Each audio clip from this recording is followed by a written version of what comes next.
Então, no vídeo de hoje a gente vai falar sobre uma série lançada recentemente pela Netflix, que é o Gabinete de Curiosidade de Guilherme Del Toro. Guilherme Del Toro, para quem não conhece, é um diretor bem conhecido, aclamado pela crítica e que já ganhou Oscar também em um dos seus filmes. E apesar de ter o nome dele, essa série não é toda dirigida por ele. Na verdade, ele é o idealizador da série, né? Ele também é o produtor, e ele foi o responsável por escolher os contos que vão dar origem a essa série, e ele também escolheu os diretores, porque, na verdade, isso é uma antologia que foi idealizada por ele, onde cada episódio é baseado em um conto, né, de terror, suspense, algo do tipo assim, com anomalias e bizarrices, enfim, bem típico do Del Toro mesmo. E cada episódio tem um diretor diferente, tem roteiristas diferentes, ou seja, cada episódio é um universo próprio, né? Lembra até um pouco uma série muito antiga chamada Além da Imaginação, que era meio nessa vibe. Acho que essa foi uma inspiração pro Del Toro nesse sentido. Então a gente aqui vai encontrar 8 episódios nesta série,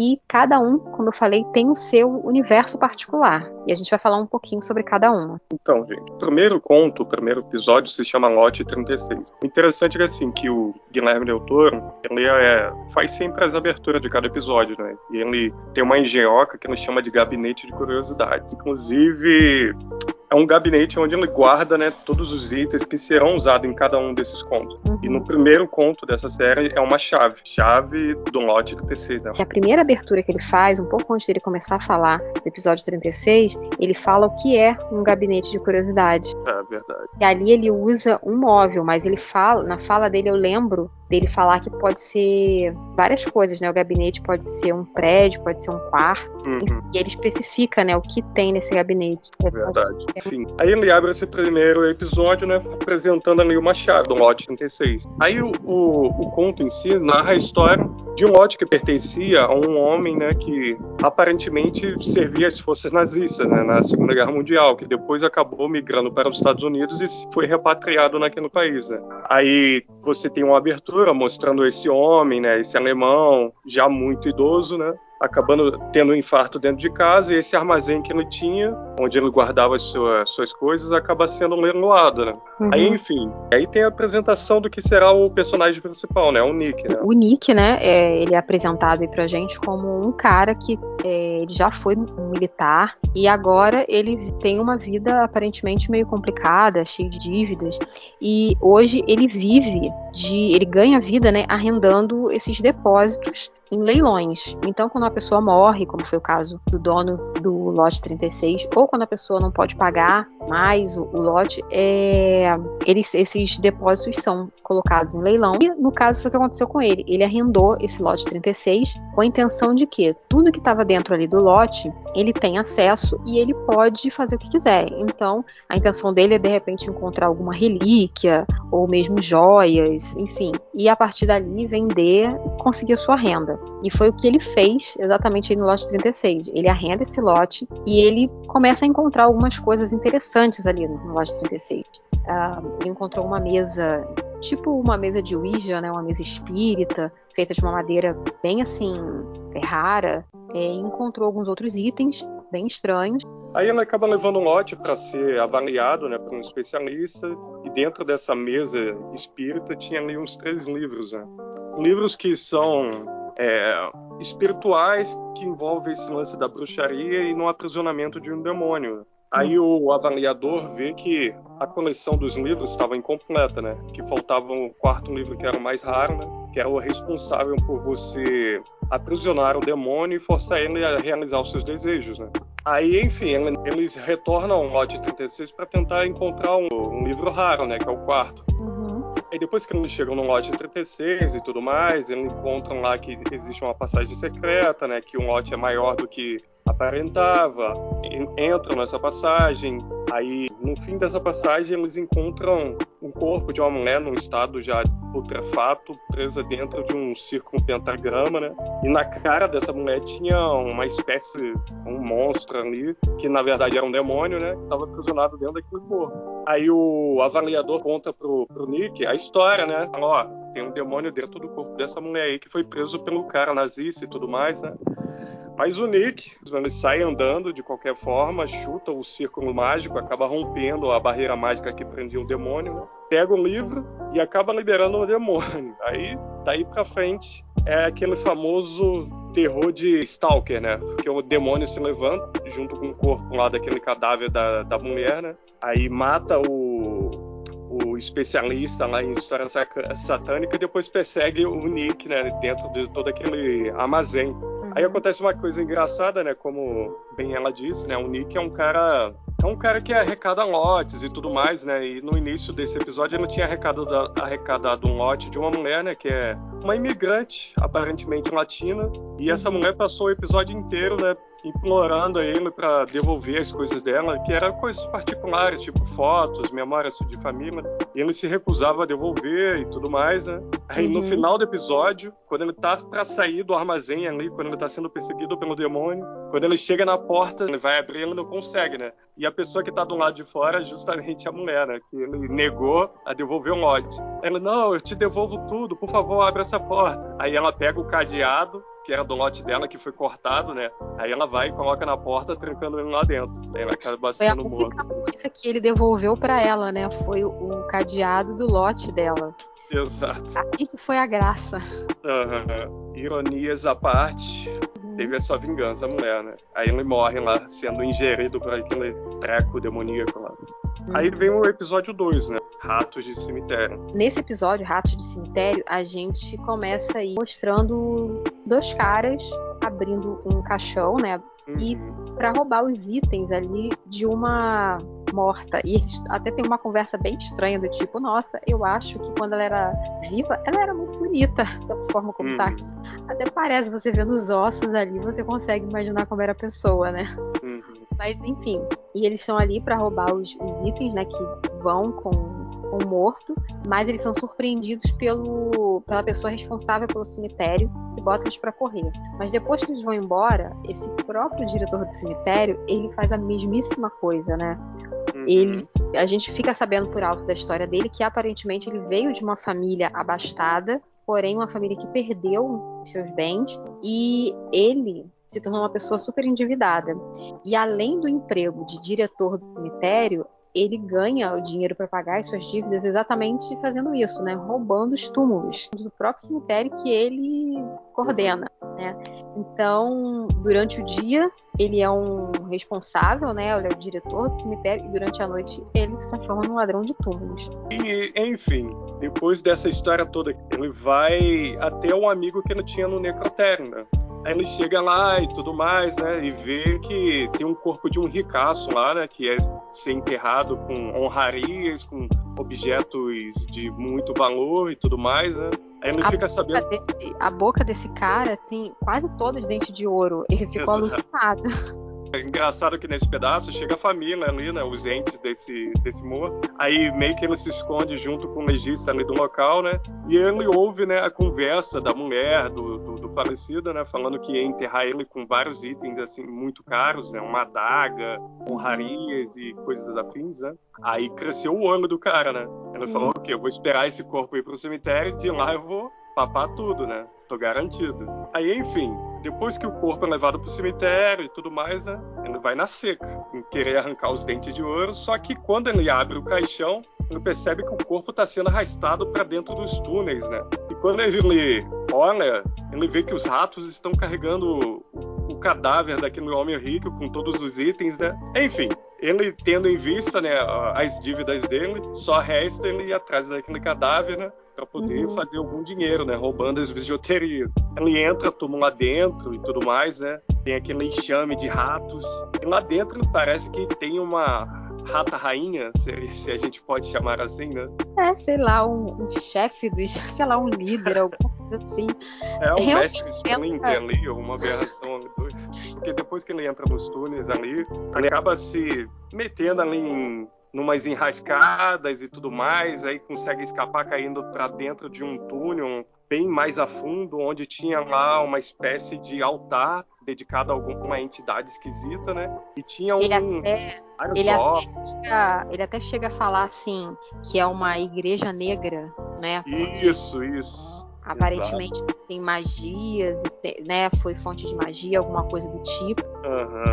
E ali, mas só que, assim, mesmo morrendo de medo, estando ali no fundo de uns túneis que ele não sabe nem de onde é, assim, a ganância dele não para, porque quando ele chega nessa parte, ele encontra uma espécie de um cadáver, assim, com uma corrente, né, no pescoço, e essa corrente é bem brilhante, você vê que é feita realmente de ouro, né, de encrustes, assim, com pedras preciosas incrustadas, e o olho dele cresce na hora, né, ele vai lá e tenta pegar, e consegue pegar, só que para o desespero dele, esse corpo, enfim, parecia até uma múmia, não estava de fato morto, né? Na verdade, parece que despertou e foi atrás dele para pegar de volta esse colar. Exato. Aí vira uma perseguição zumbi ali, porque ele acaba sendo perseguido por esse zumbi adorador de uma religião negra. Depois, quando ele meio que consegue escapar ali pelos túneis, né? Aí aparece lá o Mestre Splinter, né? Que é aquele ratão imenso lá, feioso. Aí, enfim, ele acaba matando o rato esmagado lá com um desmoronamento. E ele vai escapando, consegue fugir também do cadáver. E quando ele encontra aquela luz, enfim, do túnel, né? Ele se vê no final desse túnel dentro de um caixão, né? Ele tá aprisionado ali e quem chega são os ratos, né? Que vão devorar ele vivo no final. Milhares de ratos. Milhares de ratos. Devoram ele vivo. E daí o que acontece? Aqueles mesmos ladrões de cemitério que ele, lá no início do episódio, botou pra correr, aparecem de novo, abrem essa sepultura em que tava o caixão, que ele ficou preso, e encontram com ele. Ele tá com os olhos assim esbugalhados. E esse é o fim desse conto maluco. No episódio 3, que é o episódio A Autópsia, esse inclusive foi um dos episódios que eu gostei muito, né? Foi, pra mim, até o momento, foi um dos melhores episódios. A gente tem aí um xerife, né, chamado Nate. Ele é de uma cidade pequena e nessa cidade ocorreram algumas mortes e desaparecimentos, enfim. E ele está tentando descobrir o que estava acontecendo, porque ele notou coisas muito estranhas, né, que levaram a esses desaparecimentos e posteriormente a mortes. E para isso ele chama um amigo dele, o Cole, que é um médico legista de outra cidade, e ele pede para que o Cole faça uma investigação, né, faça ali essa autópsia, né, perícia ali dos corpos, e para tentar descobrir o que de fato aconteceu. Na verdade, eram os corpos da mineradora, né? Assim, um episódio abre com aquele atentado esquisito, né? Basicamente, o cara explodindo o que seria uma bomba dentro dessa mineradora. Isso. E várias pessoas morreram ali, se eu não me engano, 10 seres humanos. Depois dessa conversa que ele tem com o xerife e tudo mais, né? O xerife acaba levando o legista até onde seria o necrotério improvisado da cidade, né? Onde estavam os corpos ali das pessoas que acabaram morrendo ali na mineradora. Uma coisa legal que a gente chegou a comentar, né? Quando ele vai abrindo os corpos, você tem a impressão de que ele realmente está abrindo um corpo humano. Ele está ali abrindo a caixa torácica, né?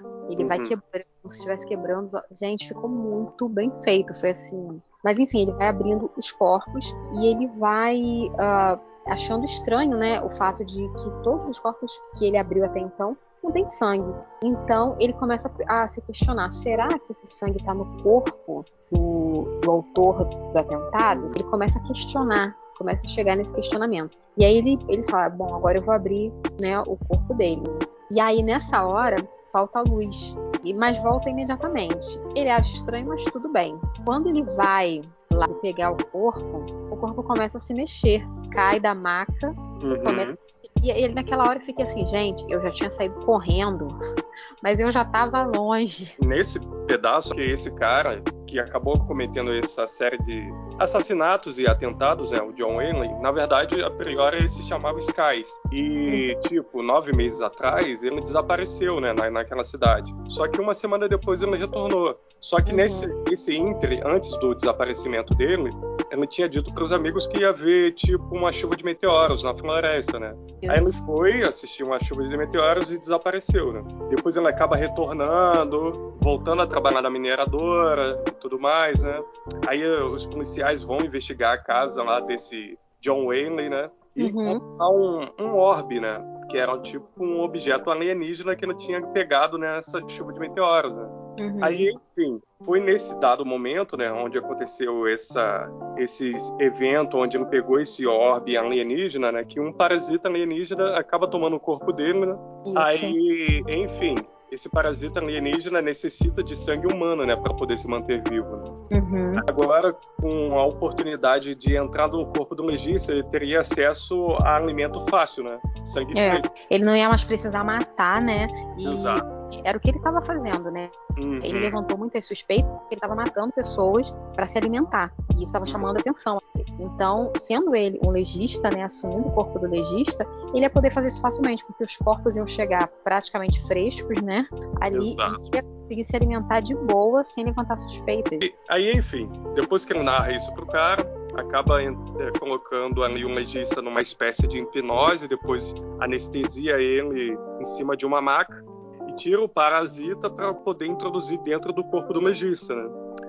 Aí quando o hospedeiro vai finalmente tomar o corpo do legista, né? O legista toma uma atitude extremamente extrema, né? Que ele pega um bisturi com a única mão que ele tinha livre, aí pega o bisturi, fura os tímpanos, fura os olhos, e enfim, assim que o hospedeiro vai habitar o corpo do legista, né? Percebe que ele não tem nenhum desses sentidos, né? Que tá preso dentro ali da mente, né? Do legista. Uhum. E o legista acaba sendo irônico, né? No final, porque ele fala, você habita agora um corpo que tem pouco tempo de vida. Porque eu tratei de cegar todos os sentidos e ainda cortei a jugular, né? Uhum. Aí acaba... E um pouquinho antes disso, porque assim, ele teve tempo de fazer isso porque enquanto o parasita, como o parasita falou anteriormente, quando ele entrou no corpo do primeiro hospedeiro, ele entrou pela boca, porque ele era muito pequeno, ele era como se fosse uma larva, só que ele cresceu dentro do corpo do hospedeiro. Então, para ele passar para o corpo do médico legista, ele precisou abrir, né, o estômago para poder sair e fez uma incisão lateral na barriga do legista para ele poder entrar por ali. Só que nesse momento em que ele está se transferindo, ele está, obviamente, ele não tem mais controle nem do corpo que ele já foi seu hospedeiro e nem tem total ainda controle do corpo da qual ele ainda vai ser hospedeiro. Então foi o tempo que o médico conseguiu, né? E a criatura também não enxerga, não ouve. Então foi o tempo que ele teve para planejar isso aí, né? Apesar de estar com a sua mobilidade assim limitada e ter só uma mão assim livre, ele conseguiu fazer isso e ainda deixou, né? Um aviso, um recado pro amigo dele, que é xerife, que ia voltar no dia seguinte, né, para ver o que ele tinha conseguido descobrir com as autópsias. Ele deixou no próprio corpo, com sangue, uma mensagem, e essa mensagem é para ouvir a fita, porque a fita que ele estava gravando, a autópsia, estava ligada e o parasita não se deu conta disso. Essa foi a cena final, né? Uhum. Foi top. Esse episódio foi sensacional. Episódio 4, chamado Por Fora, a gente tem a história aí da Stacy. A Stacy era uma mulher assim um pouquinho estranha, né, meio esquisita, tímida, né? Ela trabalhava como caixa de um banco. E uma coisa interessante é que ela tinha por hobby a taxidermia, né? Enfim, ela trabalha ali num banco com um caixa de banco com várias outras mulheres, e ela tá bem por fora daquele mundo, sabe? Ela não se encaixa, mas ela quer se encaixar. Ela perdeu a sanidade mental dela para fazer parte de um mundo que não era o dela, para ser alguém que ela não era. Porque o que isso acontece? Ela vai para uma festa, ela finalmente é convidada a participar de uma festinha ali, né? Com as mulheres ali do banco. E muitas têm uma vida financeira, uma vida social muito mais interessante, pelo menos ela acha que é mais interessante. E tem uma coisa do momento ali que todo mundo está usando, é uma pomada que aparentemente você passa no rosto, no corpo, e vai deixar a pessoa assim linda, maravilhosa. E ela começa a usar, ela ganha nessa festa, começa a usar, ela tem uma reação alérgica a essa pomada. Só que ela vai para casa e o marido dela fala, não usa mais isso porque isso está te dando alergia. Mas ela vê propagandas na televisão, eu acho que ali também entra um pouco de alucinação, né? Aparentemente no início do episódio já mostra que ela também é um pouco assim, costuma ver coisas onde não existem, então ela começa a ver propagandas na televisão desse produto e em determinado momento ela acha que a propaganda está falando diretamente com ela, que ela precisa continuar usando o produto e ela continua usando e assim, aquela reação alérgica só vai aumentando, mas ela não para, porque ela acha que ela precisa usar para se transformar numa outra pessoa. Daí, quando o marido dela percebe que ela tá indo longe demais, né? Que aquilo tá passando dos limites, ele chama a atenção dela. Ele era um cara que gostava dela do jeito que ela era. Isso que é mais interessante, assim. Ele gostava do jeito dela, das coisas esquisitas. Ele gostava. Ele via a pessoa que ela era, o coração dela, apesar de qualquer coisa da imagem. E ele percebe que ela tá passando dos limites, que ela tá perdendo ali um pouco a noção. E ele tenta evitar que isso aconteça. E aí, exatamente nesse momento que ela perde totalmente a sanidade mental. E ela acaba matando o cara que mais a ama, a única pessoa que a ama de verdade, pelo que ela acaba matando o cara, porque acha que ele quer impedir a transformação dela. E uma coisa assim bem horrível que ela faz, né, além de ter matado o cara, é que depois ela faz com ele o que ela costuma fazer com os animais, né? Ela usa lá o conhecimento de taxidermia dela e transforma ele num objeto, assim. Sentado no sofá vendo propagandas na TV. Nossa, coitado do cara. Mas assim, de uma maneira geral, esse episódio foi bem fraco em relação aos outros, né?